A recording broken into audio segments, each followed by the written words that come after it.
श्री शिवाय नमस्तु भयम। हर हर महादेव। दोस्तों, आप सभी लोग जानते हैं कि 18 दिसंबर 2022 यानी बुधवार को पड़ रही हैं पौष महीने की तृतीया तिथि। और दोस्तों, यह वह तृतीया तिथि है जो पौष महीने में पड़ने वाली बुधवार तृतीया तिथि है, क्योंकि यह पौष महीने में पड़ने वाली है और इसका बहुत ही बड़ा और विशेष महत्व होता है। पूज्य गुरु जी ने कहा है कि अगर कभी भी मौका लग जाए और पौष महीने की तृतीया तिथि को पड़ जाए तो आप लोगों को 11 चावल के दाने का उपाय तो अवश्य ही करना चाहिए। इन दोनों का संयोग बहुत ही कम आता है। इसी के साथ में गुरु जी ने अपनी शिव पुराण कथा में बताया है कि इस दिन आपको 11 चावल के दाने का उपाय तो आपको अवश्य ही करना चाहिए, क्योंकि ऐसा दिन पूरे साल में सिर्फ एक ही बार आता है। और दोस्तों, आप सभी लोग जानते हो कि बुधवार का अगर सबसे बड़ा कोई उपाय है तो वह 11 चावल के दाने वाला उपाय है। तो दोस्तों, इस बुधवार तृतीया तिथि के दिन आप लोगों को इस 11 चावल के दाने वाला उपाय को जरूर करना है। बहुत सारे लोग होंगे जिन लोगों ने इस उपाय को ना किया हो, मतलब पूरा साल निकल गया, उन्होंने किसी भी दिन इस 11 चावल के दाने वाला उपाय को ना किया हो। पर दोस्तों, आपके पास एक आखिरी मौका बचा हुआ है जो कि 18 दिसंबर के दिन है। तो इस दिन आप लोगों को इस वाले उपाय को जरूर कर लेना है, भले ही आपने पूरे महीने भर इस उपाय को ना किया हो। पर अगर आपने इस पौष महीने के बुधवार तृतीया तिथि के दिन अगर इस वाले उपाय को कर लिया तो आपको इस उपाय को करने का वह फल मिलेगा जिसकी आपने कभी कल्पना भी नहीं करी होगी। इसीलिए आप लोग इस वाले उपाय को एक बार जरूर कर लेना है, ताकि आप लोगों के हाथ से यह मौका ना जा सके और आपको इस उपाय को करने का फल मिल सके। दोस्तों, यह उपाय पंडित जी ने अपनी अभी की ही शिव महापुराण की कथा में बताया है, जिस उपाय को आज हम आपको बहुत अच्छे से समझाने वाले हैं। इस वीडियो को देखने के बाद इस उपाय को समझने के लिए आपको कोई और वीडियो को देखने की जरूरत नहीं पड़ेगी। तो चलिए दोस्तों, उपाय को शुरू करते हैं। देखिए, यह इस पौष महीने के बुधवार तृतीया तिथि के दिन यह इतना खास होता है, इतना महत्वपूर्ण होता है। देखा गया है कभी कभी बड़े बड़े पूजा पाठ अनुष्ठान से जो मनोकामना पूर्ण नहीं होते, वह पौष महीने के बुधवार तृतीया तिथि के दिन एक छोटे से उपाय करने से ही आपकी मनोकामना पूर्ण हो जाती है। और बहुत सारे लोगों ने इस उपाय को किया भी है और उनको इस उपाय को करने का फल भी जरूर मिला है। अगर आप लोग भी इस उपाय को करना चाहते हैं तो आप इस उपाय को पहले अच्छे से समझ लेना, सुन लेना, उसके बाद करना। आपको इस उपाय का फल जरूर मिलेगा। और इस उपाय को कर लेने से आपके घर में चाहे किसी भी प्रकार की दुख और समस्या क्यों ना चल रही हो, आपको उसका कारण भी नहीं पता है कि भाई यह समस्या किस कारण से चल रही है, उसका कुछ भी कारण हो सकता है, जैसे से पितृदोष हो सकता है या किसी भी तरह का मंगल दोष भी हो सकता है। तो इस दिन आप लोगों को यह वाला उपाय कर लेना है। यह एक ऐसा उपाय है जिस उपाय को अगर किसी विशेष दिन पर किया जाए तो भाई उस विशेष दिन का जो है वह तो हमें मिलता ही मिलता है, पर हमने उस दिन पर इस उपाय को किया है तो हमें उससे भी बड़ा फल मिलता है, और फल बहुत जल्दी मिलता है, क्योंकि आप इस उपाय को बहुत ही बड़े और विशेष दिन पर कर रहे हो। तो चलिए अब उपाय के बारे में बात करते हैं, लेकिन उससे पहले आप लोगों को यह जानना आवश्यक है कि आखिर यह उपाय किस समय करना है, किसको करना है और कैसे करना है। तो चलिए हम आगे आपको वीडियो में एक एक करके बता देते हैं।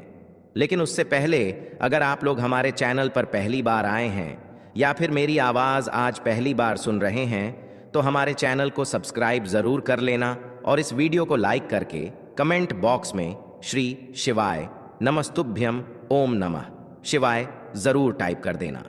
तो दोस्तों, इस 11 चावल के दाने वाला उपाय को हमें इस बुधवार तृतीया तिथि के दिन कैसे करना है, किसको करना है, किस समय करना है और कहां पर करना है, यह सारे सवालों के जवाब आपको इस वीडियो में मिल जाएंगे। और जो यह वीडियो देखेगा भाई, उसको 11 चावल के दाने वाला उपाय जरूर करना चाहिए, क्योंकि इस दिन 11 चावल के दाने का भी बहुत ही बड़ा और विशेष महत्व होता है। और जब बात आ जाए हल्दी की तो यह सोने पर सुहागा वाली बात हो जाती है और यह एक बहुत ही बड़ा उपाय हो जाता है इस बुधवार तृतीया तिथि का। तो अब दोस्तों, इस 11 चावल के दाने वाला उपाय को आखिर करना किसको है? सबसे पहले हम लोग वह बात जान लेते हैं। तो देखो, घर की जो बड़ी माताएं बहनें होती हैं, उन माताओं बहनों में से कोई भी एक बड़ी माता बहन इस वाले उपाय को कर सकती है। और दोस्तों, अगर आप चाहे तो अपने घर में से सभी सदस्यों को भी इस उपाय को करवा सकते हैं।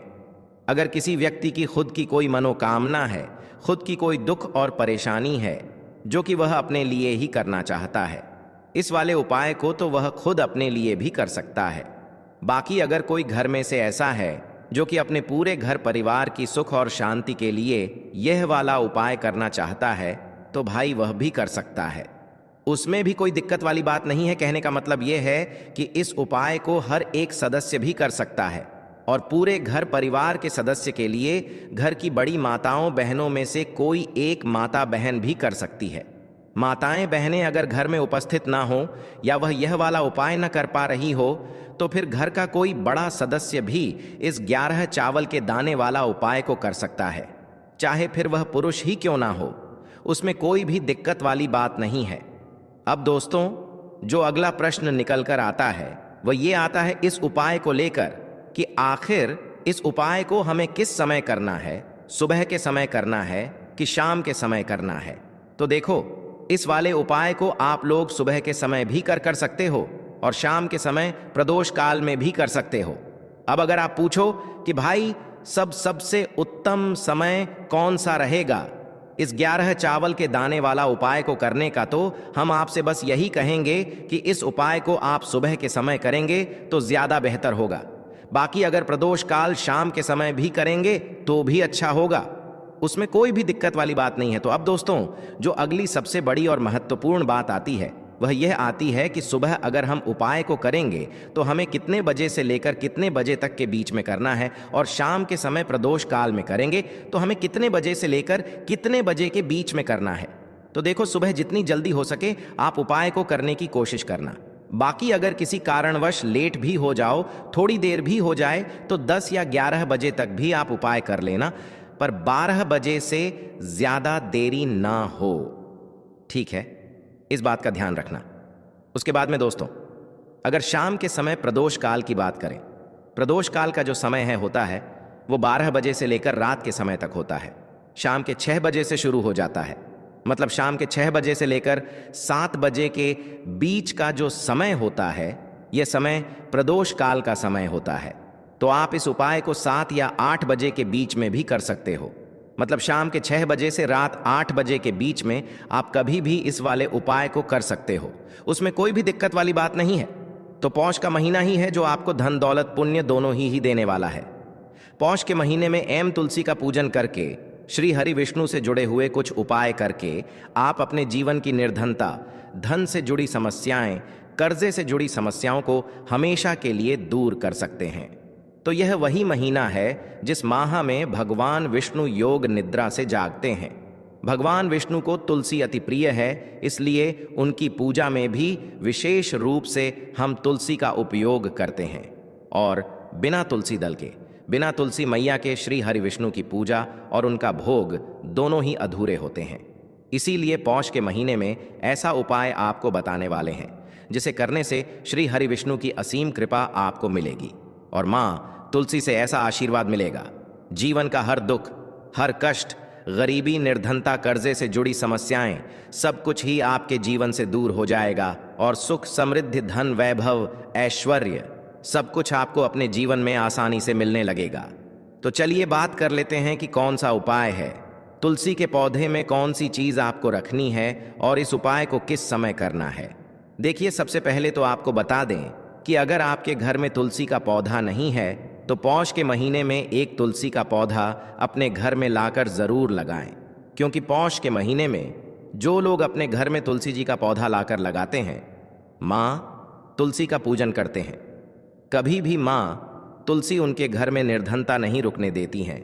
हमेशा उनके घर में धन की वृद्धि होती है, धन की वर्षा होती है।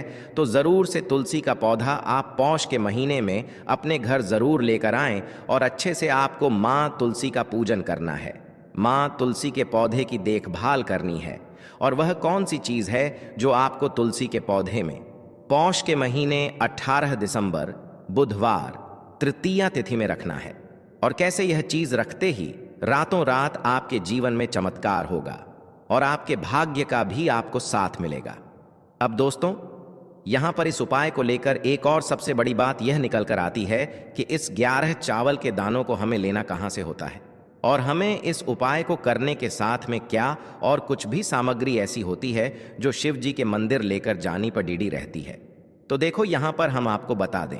सबसे पहले आप लोग यह जान लो कि यह जो 11 चावल के दाने वाला उपाय है, सिर्फ और सिर्फ आप उपाय की सामग्री लेकर कभी भी शिव जी के मंदिर मत जाना, क्योंकि हमें भगवान के सामने यह नहीं दर्शा है कि अगर हम भगवान शिव जी के मंदिर आए हैं तो अपने फायदे के लिए आए हैं।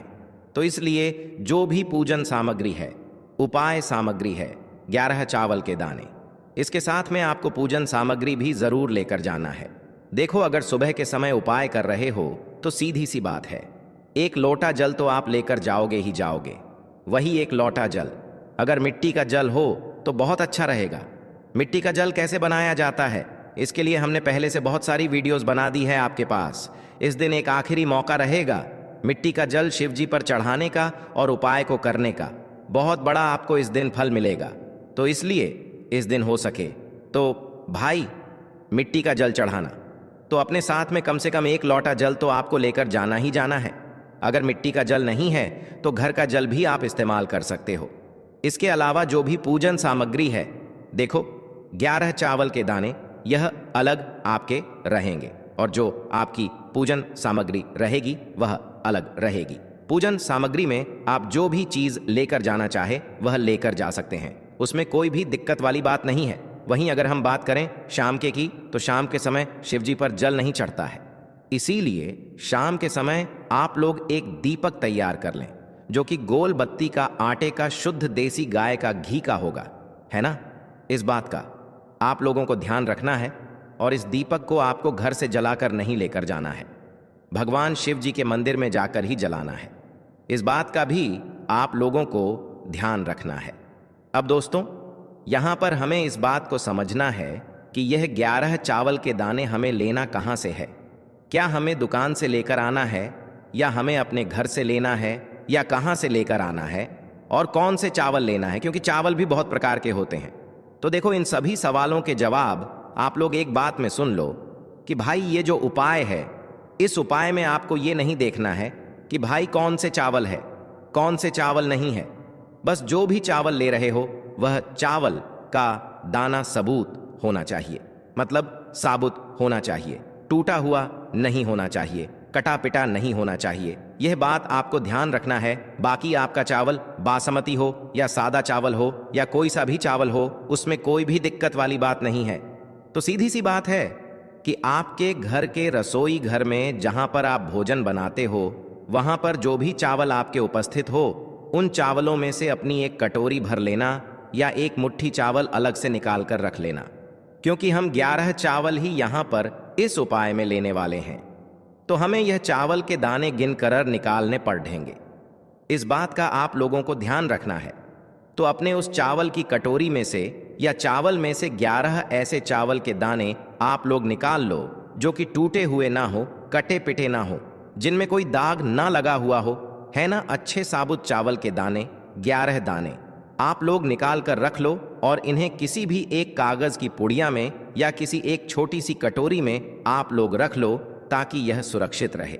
आपके एक भी चावल का दाना इधर उधर ना हो और आपका उपाय भी पूरा अच्छे से हो जाए। तो भाई, जैसे ही आपका उपाय की जो सामग्री